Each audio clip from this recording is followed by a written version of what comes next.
समय आ गया है माननीय मुख्य अतिथि महोदय को सुनने का और उनके आशीर्वचन प्राप्त करने का। मैं बहुत सम्मान के साथ अनुरोध करता हूं माननीय मुख्य अतिथि महोदय से कि हम सबको आशीर्वचन देकर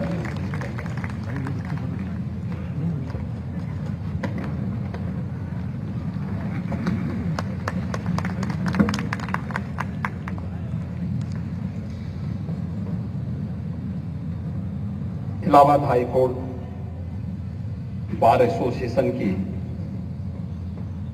स्थापना के 150 वर्ष पूर्ण होने पर आयोजित आज के इस कार्यक्रम में माननीय मुख्य न्यायमूर्ति माननीय श्री राजेश बिंदल जी,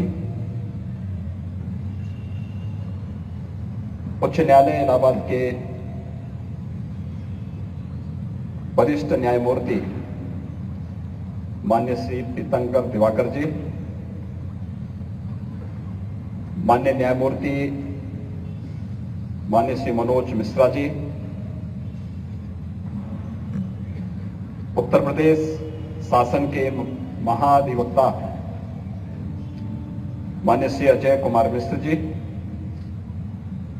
अध्यक्ष हाईकोर्ट बार एसोसिएशन सम्मान्य श्री राधाकांत ओझा जी, महासचिव high court bar association Shri Satyadhir Singh Jadaun ji, Uttar Pradesh सरकार में मेरे सहयोगी मंत्री श्री नंदगोपाल गुप्ता नंदी जी, इलाहाबाद उच्च न्यायालय के सभी माननीय न्यायमूर्तिगण, बार एसोसिएशन के सभी पदाधिकारीगण और आज यहां पर प्रयागराज की इस धरती पर हाईकोर्ट बार एसोसिएशन के 150 वर्ष पूर्ण होने के उपलक्ष्य में आयोजित इस समारोह में उपस्थित सभी अधिवक्ता भाइयों बहनों, 150 वर्ष पूर्ण होने पर मैं आप सबको हृदय से बधाई देता हूं। ये मेरा सौभाग्य है कि प्रयागराज की धरती पर पूरा प्रदेश और पूरा देश मां गंगा, मां यमुना और मां सरस्वती के संगम पर पवित्र स्नान करके कुंभ और माघ मेले के इस आयोजन के साथ अपने आप को सहभागी बनकर के जीवन में सफलता के मार्ग का अनुसरण करने का एक संकल्प लेता है। उत्तर प्रदेश का प्रत्येक नागरिक अपनी न्याय की अभिलाषा में प्रयागराज की इस धरती पर आता है और आज मैं बार और बेंच के इस बेहतर समन्वय के कार्यक्रम को बार एसोसिएशन के इस मंच के माध्यम से देख रहा हूं। वास्तव में यह भी अपने आप में अधिवक्ता कुंभ ही है और इसलिए इस अधिवक्ता कुंभ के अवसर पर मैं आप सबका हृदय से अभिनंदन करता हूं। ये हम सबका सौभाग्य है कि प्रयागराज की धरती हम सब के लिए प्राचीन काल से ही एक प्रेरणा की धरती रही है। ये धर्म की धरती है, अध्यात्म की एक प्रेरणा यहां से प्राप्त होती है।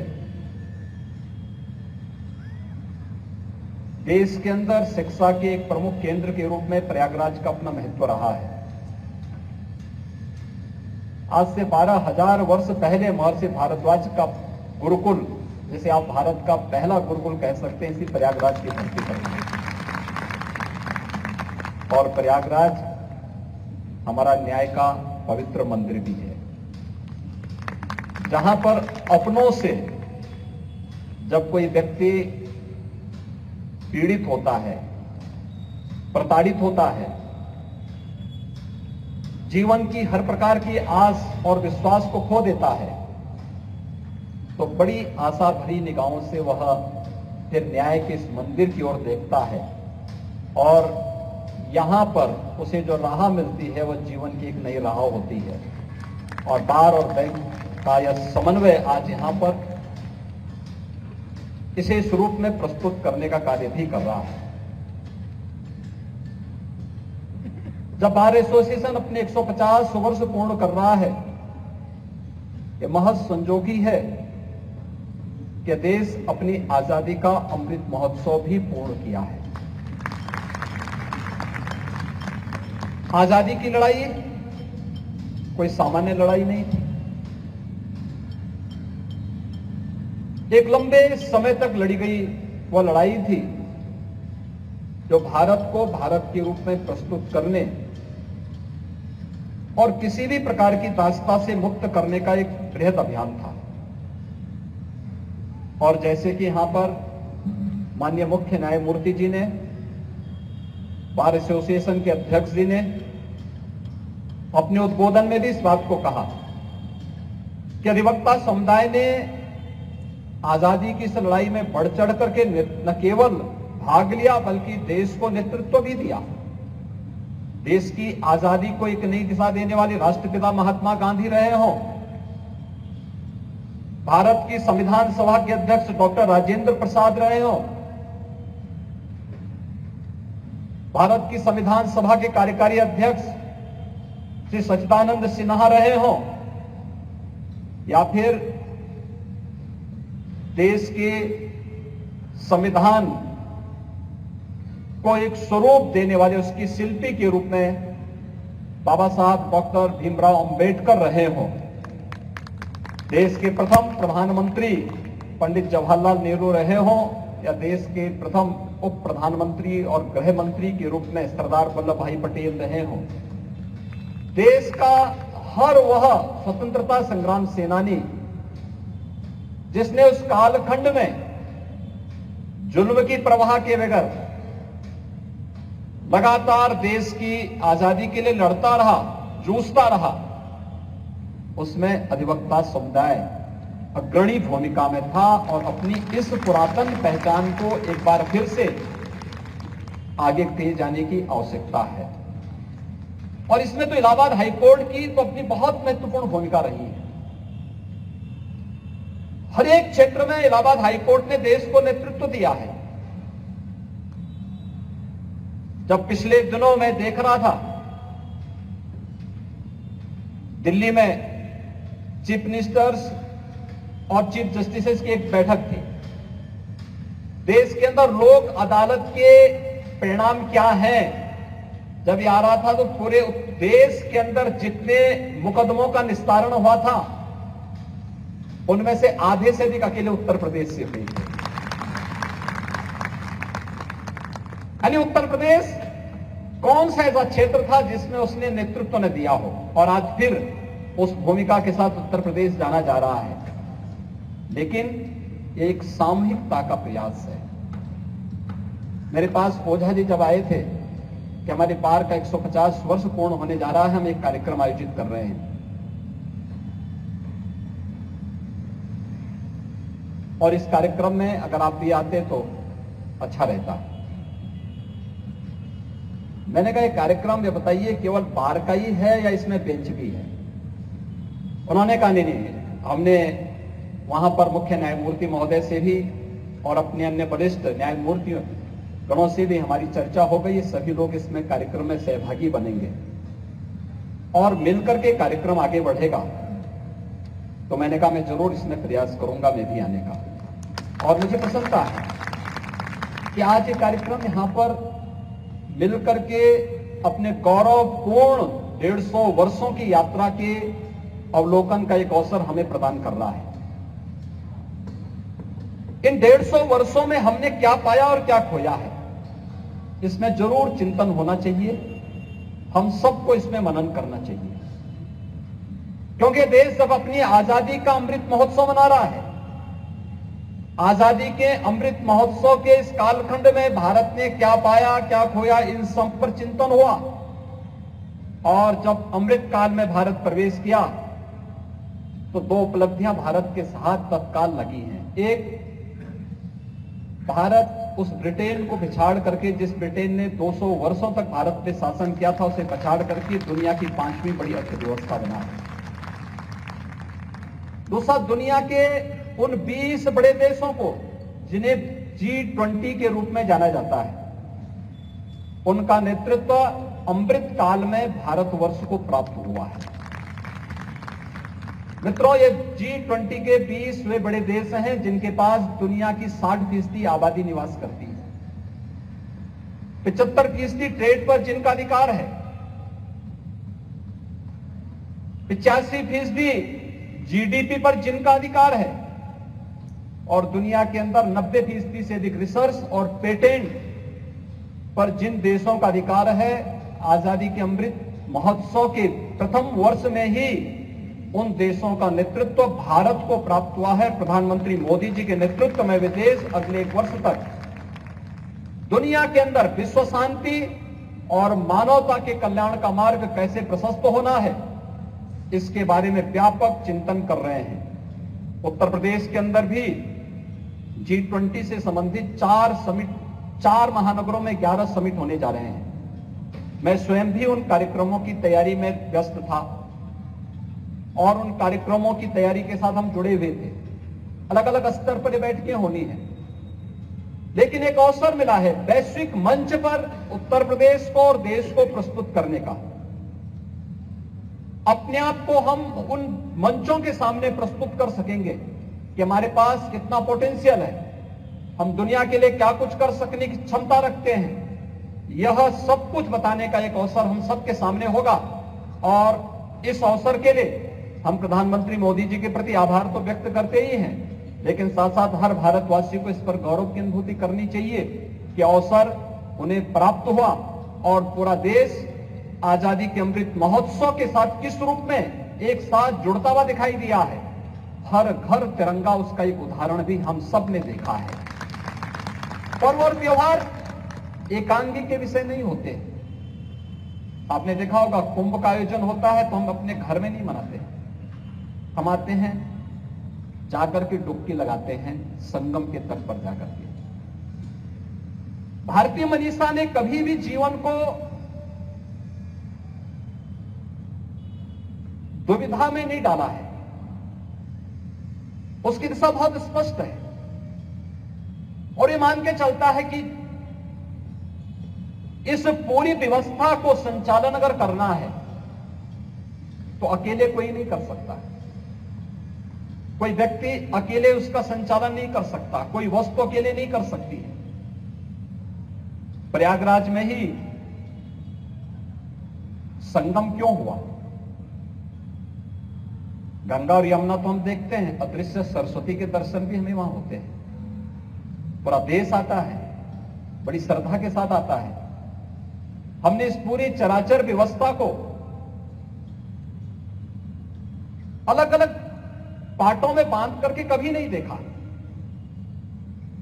भारतीय मनीषा ने तो एक बात साफ कही कि एकम सद विप्रा बहुधा वदंती, यानी सत्य एक है, विद्वान लोग उसे अलग अलग नामों से, अलग अलग परिभाषा से उसको परिभाषित करते हैं, और यही स्थिति हम सब की है। अगर हम उस सत्य को समझने का प्रयास करें तो फिर कभी भी टकराव की नौबत आएगी ही नहीं।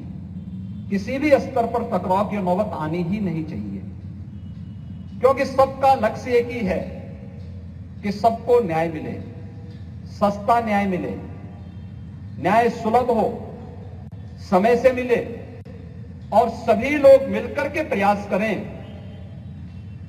इस ऑफ लिविंग के लक्ष्य को प्राप्त करने के लिए।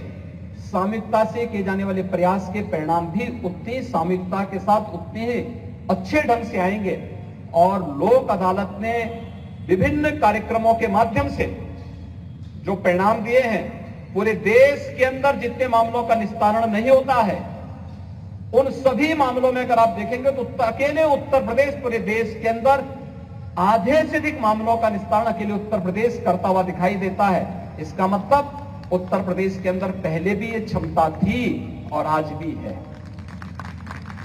भाइयों बहनों, हम सब उन कार्यक्रमों को मिलकर के एक साथ आगे बढ़ा सकते हैं। मैं यहां देख रहा था जब माननीय ओझा जी वहां पर बोलने के लिए आए, मैंने कहा वो तो बार के अध्यक्ष हैं और बहुत वरिष्ठ अधिवक्ता है, लेकिन जब वो मांग कर रहे थे तो बार बार पानी पी रहे थे। मैंने कहा कि देखिए अधिवक्ता तो दूसरों को पानी पिलाता है और आज वो मांग रहे हैं तब भी पानी पी रहे हैं। अरे तो उनका अधिकार है, वो अपना अधिकार मांग रहे हैं और उनको मांगना भी चाहिए, क्योंकि अपने लिए नहीं मांग रहे हैं।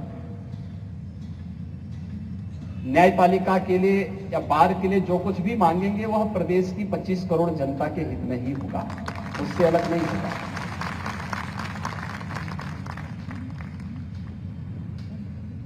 हम भी बार बार जब मुख्यमंत्री और मुख्य न्यायाधीश की बैठक होती है तो न्यायपालिका के इंफ्रास्ट्रक्चर को लेकर के होती है, न्यायपालिका से संबंधित उन मुद्दों को लेकर के होती है जो प्रदेश को सही और सस्ता न्याय देने के लिए हम आगे बढ़ा सकते हैं। और उन कार्यक्रमों को तेजी के साथ आगे बढ़ाने की तमन्ना सबकी है, शासन की भी वही मंशा है और राज्य की भी, शासन की भी वही मंशा है, न्यायपालिका की भी वही मंशा है। और बाहर जब उसके साथ जुड़ जाता है तो उसको और तेजी के साथ आगे बढ़ाने में मदद मिल सकती है।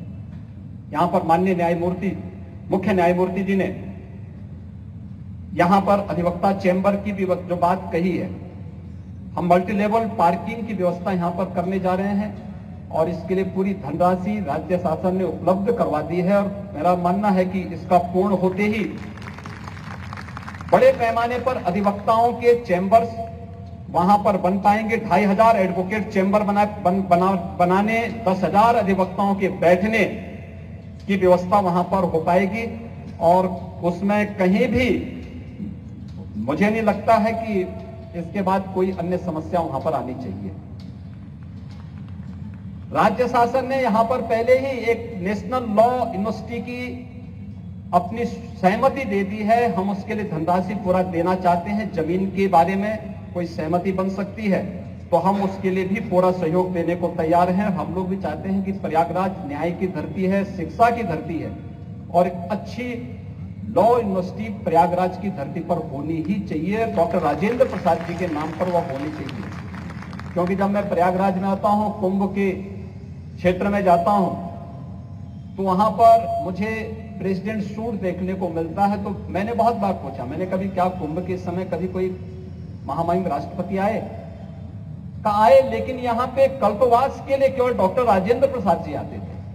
आप सोचिए, राष्ट्रपति के रूप में भी उन्होंने अपनी विरासत को नहीं छोड़ा, वे नियमित रूप से आते थे और उनके नाम पर ये यूनिवर्सिटी बने और जल्दी बने, बहुत तेजी के साथ आगे कार्य हो।